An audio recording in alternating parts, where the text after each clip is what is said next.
মনন এবং বার্তা আয়োজিত স্বর্গের চেয়ে প্রিয় জন্মভূমি অনুষ্ঠানে আসতে পেরে আমি গর্বিত। আমি ডক্টর দেবদূত মুখোপাধ্যায় কলকাতা বিশ্ববিদ্যালয়ে পড়াই এবং লেখালেখি করি। আমার একটি ছোট্ট কবিতা এবং একটি ছোট্ট অনুগল্প 1 মিনিটের মধ্যে শেষ করব। কবিতার নাম নিজের মতো।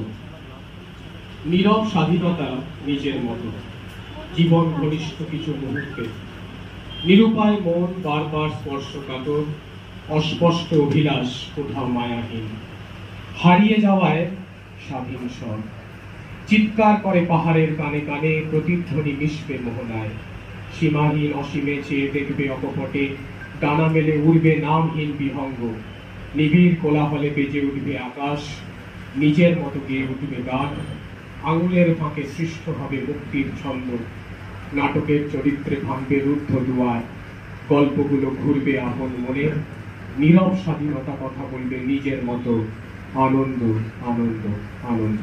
অনেক ধন্যবাদ। একটা ছোট্ট অনুগল্প, এটা dedicated to the victims of AI-171, যে প্লেনটি ক্র্যাশ করেছিল। অনুগল্পের নাম শেষ উড়ান। অনেকবার পাখা মেলে ওড়ার পরেও ওড়ার ইচ্ছেটা ছিল উজ্জ্বল। আকাশকে স্পর্শ করাই তার স্বভাব।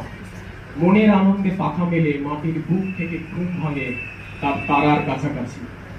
ওরাই তার ধর্ম। সমুদ্র পার করে যাওয়া অন্য দেশে মেঘের কোলে ভাসতে ভাসতে আরো একবার অনেক পাখিকে নিয়ে উড়েছিল সে।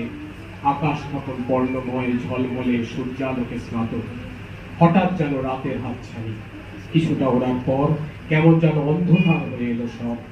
কিছু বোঝার আগেই পাখা স্তব্ধ হলো গভীর অনন্তের ডাকে, মহাকালের মাঝে। অনেক ধন্যবাদ।